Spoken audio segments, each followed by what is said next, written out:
Hello viewers, welcome to the Bachelor course of Population Studies. Today we will discuss implication of census enumeration on policy planning in India.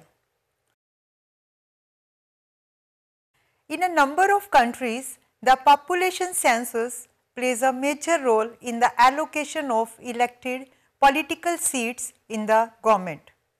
The number of elected officials for each governmental administrative unit is determined by the population size of a given locale.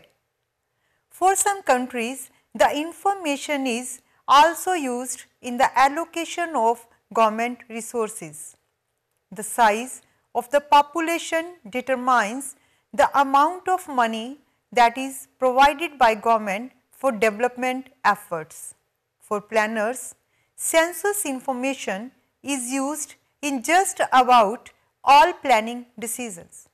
The census of population provides information on the age and sex distribution in addition to household composition and size, all of which are vital in determining the needs of different segments of the population.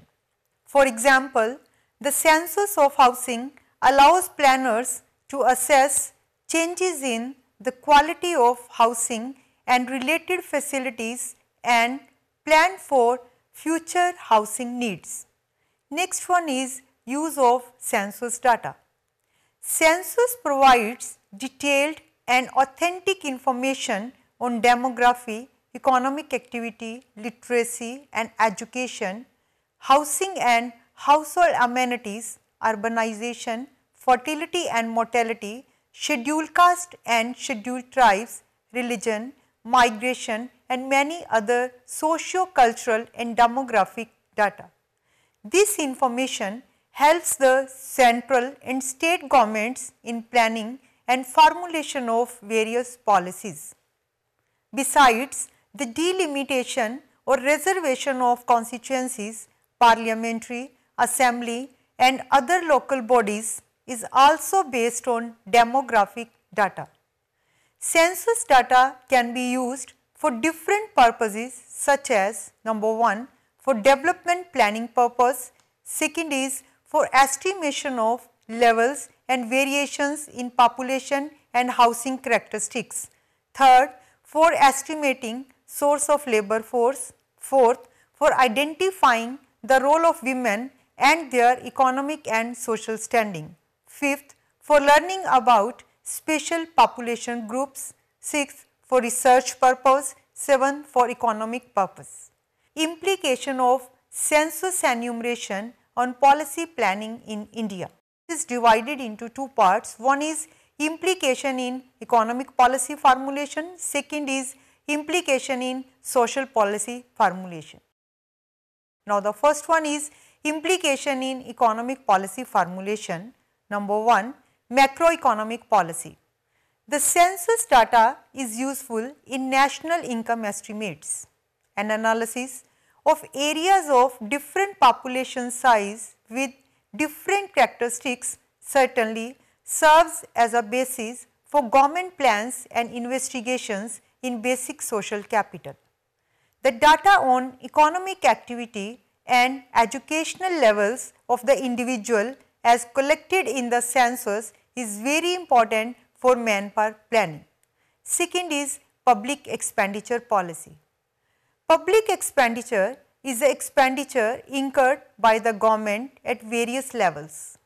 The government receives income from tax and non-tax sources of revenue and spends the revenue received on various heads of expenditure.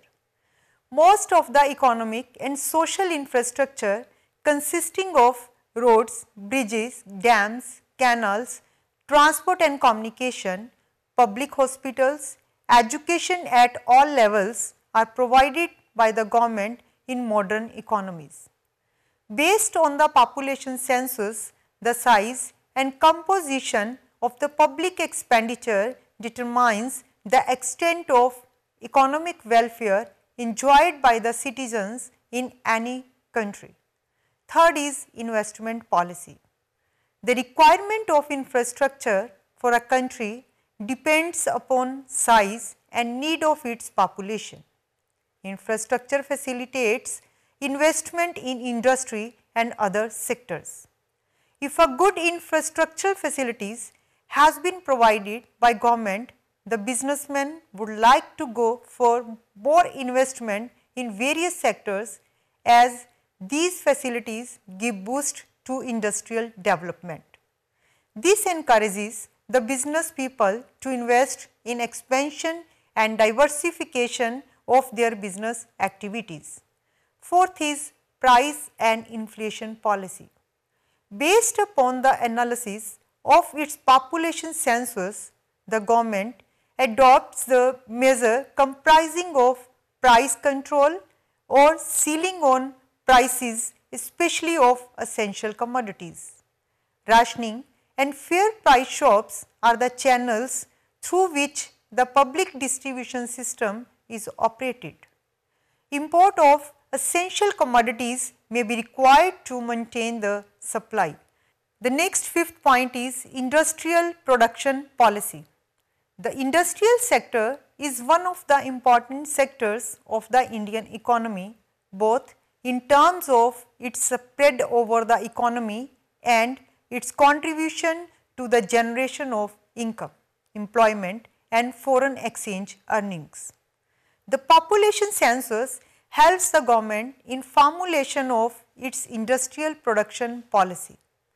The emergence of a highly competitive environment both at national and global levels resulted into a recent shift in policies from a regime of control, permit and license towards a system of liberalization and free flow of market forces. Sixth is power sector policy. Population census is helpful for any country in determining its energy needs. India, being the fourth largest consumer of energy in the world, must meet its development needs by using all available domestic resources of coal, uranium, oil, etc. and supplement the domestic production by imports. Meeting the energy needs of achieving 8 to 9% economic growth at affordable prices presents a major challenge for the country. Seventh is agricultural production policy. The population census helps to analyze the characteristics of agricultural holdings and their agricultural production activities as an aid to help the government and other in effective planning and policy making. Some policy issues that can be analyzed using the agricultural census are: 1. Study of a specific crop, study of a specific livestock production system, structure of agriculture in a particular area, interrelationship between crop and livestock production, sources of farm labor, farm typology studies. Eighth point is transportation and communication policy. The requirements of transportation and communication network in a country depends upon the size and composition of its population. A well spread public transportation and telecommunication network provides a great boost to the economic growth in a country. The Indian telecom network is now second largest in the world after China. From only 76.54 million telephone subscribers in 2004, the number increased to 926.55 million at the end of December 2011. The liberalization efforts of the government are evident in the growing share of private sector in total telephone connections, which has increased from 39.2% in 2004 to 86% in December 2011. The ninth point is government and administrative policy. The population census provides the basic data for administrative purposes. One of the basic administrative uses of census data is in the demarcation of constituencies and the allocation of representation on governing bodies. The legal and administrative status of a territorial division also depends upon the size of its population. Information on the geographic distribution of the population, its size and its other characteristics is essential to the study and evaluation of economic and social problems, which must precede the determination of policy affecting economic and social development. 10th is housing and finance policy. The census data is very useful for any government in determining the housing and finance requirements and formulation of housing policy for a country as a whole. This data helps the government in examining the household's income in addition to income from work. It also helps in learning about the economic status of households in various areas and among various populations. 11th point is monetary policy. The census data provides the information regarding the income and expenditure of its households, which helps the government in formulation of its monetary policy. One of the reasons why the bottom section of the income group has remained so poor is their inability to acquire money capital for improving their income. Monetary policy through discriminatory rate of interest can provide the minimum required money capital at a very low rate of interest. 12th is banking and finance policy. The population census of India helps the central bank in the formulation of social policy in the area of banking and finance. At national level, each individual with Aadhaar card is mapped, which will help in avoiding duplication and other glitches. 13th point is taxation policy. By providing data on the income of its population, the census is very useful for the government in framing the taxation policy for a country. Income tax, wealth tax, capital gains tax, gift tax and estate duty, when levied in a progressive manner, help to withdraw more money from the rich. The poor will be exempted from these taxes by exempting minimum income or wealth from tax. The success of all these tax instruments depends on its effective implementation. 14th is policy relating to institutional changes. Land reforms are the example of institutional changes whereby land is distributed among the landless and ownership is given to the tiller. Such institutional reforms based upon census data bring a change in the distribution of income, earning assets in favor of the poor. 15th is policy relating to rural development. Rural India has a larger share of unemployment and poverty. The situation leads to the migration of people to the urban area, aggravating the urban problems. Population census helps in promoting rural development through providing information which helps in the formulation of rural industrialization policies, preventing migration, providing employment and reduction in economic inequality. 16th is sector specific policies. The census data is very helpful to focus on policies in specific sectors which are critical for employment generation. Thus, special policy is needed in sectors such as agriculture and allied activities, food processing, small scale industries and service sector, etc. 17th is exchange rate policy. the foreign exchange rate of Indian rupee began to fluctuate greatly with changing market conditions. In order to prevent both depreciation and appreciation on a large scale, the Reserve Bank of India has to take appropriate monetary measures to maintain stability in the foreign exchange rate of rupee. The disequilibrium in the foreign exchange market causes changes in the exchange rate. The census data is helpful for Reserve Bank in formulation of policy for stabilization of exchange rate. Next is implication in social policy formulation. In this, first point is education policy. The census data are available to decision makers as a basis for setting policies in various fields such as planning and provision of services in the educational system according to the needs of the population. Questions regarding education make it possible to learn about the level of education throughout the country and examine the link between the level of education and other variables such as employment, standard of living, housing density, etc. Second is health policy.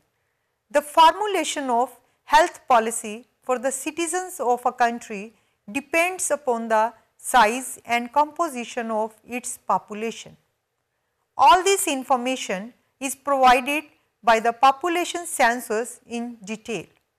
The practice of public health in India has witnessed many hurdles in its attempt to affect the lives of the people of this country. Since independence, major public health problems like malaria, tuberculosis, leprosy, high maternal and child mortality and lately human immunodeficiency virus, that is HIV, have been addressed through a concerted action of the government. Social development coupled with scientific advances and health care has led to a decrease in the mortality rates and birth rates. Third one is study of demography. The Census of India is the most credible source of information on demography. It is a statistics of population that is subjected to change in accordance with aging, birth, death and migration. The demography of any place helps to gather information about the population, religion and ethnicity of that place. This is the only source of primary data in the village, town and ward level. It provides valuable information for planning and formulation policies for central and the state governments and is widely used by national and international agencies, scholars, business peoples, industrial leads and many more. Fourth is sanitation and water supply policy. Recent evidence from population census indicates that India is heading towards a major sanitation crisis in the coming years. The fastest growing economy seems to have missed out on having adequate toilet facilities for as high as 65% of its population. For example, nearly half of India's 1.2 billion people have no toilet at home, but more than half of India's people own a mobile phone, as per the latest census data. Furthermore, field studies indicate that even the use of the existing toilets in both rural and urban areas is very low. A steering committee of the Planning Commission has proposed an allocation of rupees 44,116 crore for sanitation and rupees 1,22,570 crore for drinking water in the 12th plan. Fifth is immigration policy. The latest census information is used by every country in formulating its immigration policy.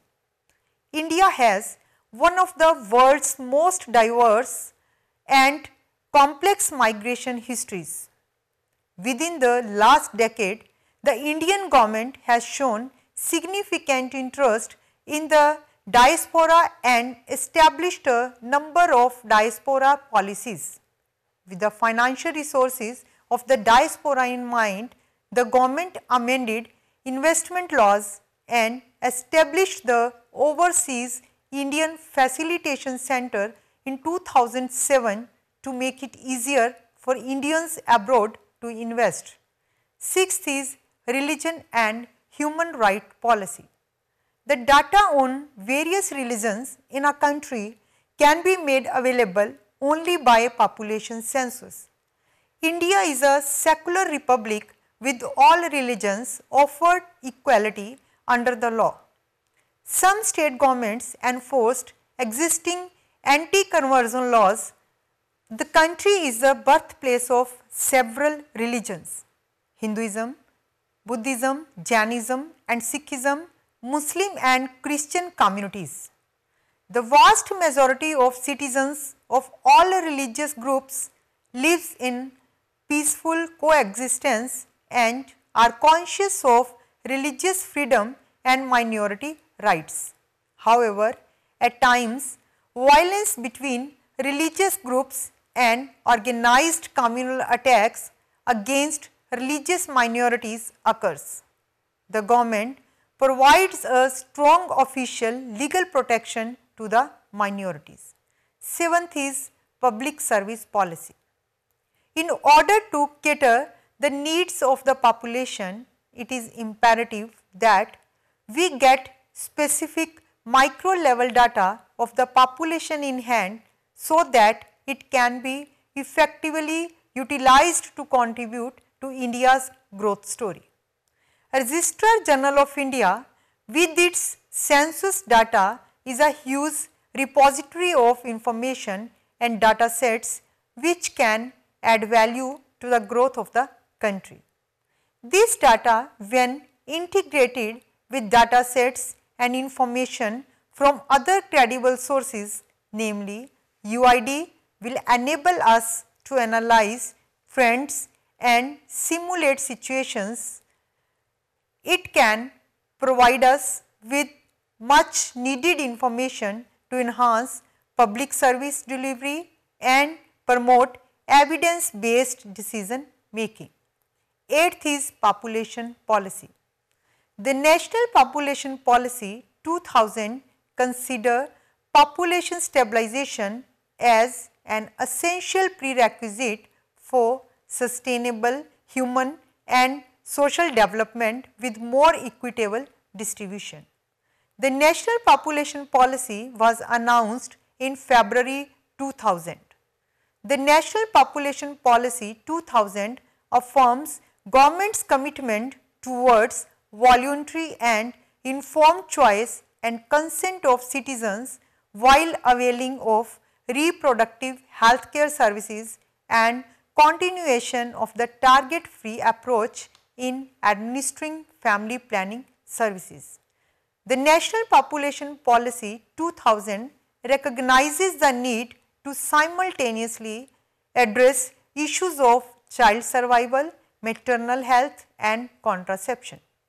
It also includes a comprehensive package of reproductive and child health services by government, industry and the voluntary non-government sector. Next is social security policy. The low income group comprise agricultural and industrial laborers, old people without any regular source of income and the unemployed. Social security measures based upon population census go a long way in providing either minimum or some additional income to supplement their lower income.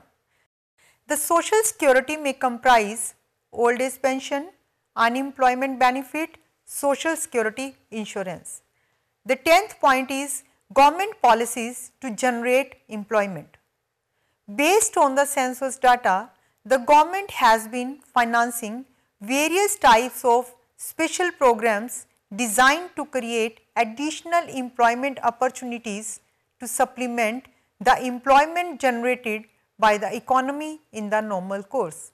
Some of the important programs are listed as employment programs for the rural poor, next is employment program for the urban poor, third is self-employment for educated youth, khadi and village industries, other programs. To sum up, it can be stated that the Indian census is the largest single source of a variety of statistical information on different characteristics of the people of India. To conduct a census, vast organization and considerable resources are needed. The census organization has to mobilize extensive administrative machinery with adequate legislative authority. This can be done only by national government with the cooperation of states and local governments. Population census provides valuable information for planning and formulation of policies for the central and the state governments and is widely used by scholars, business people, industrialists and many more.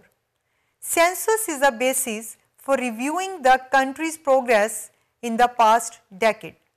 With the help of census data, various ongoing schemes of the government can also be monitored and better plans can be made for future. That's all for today.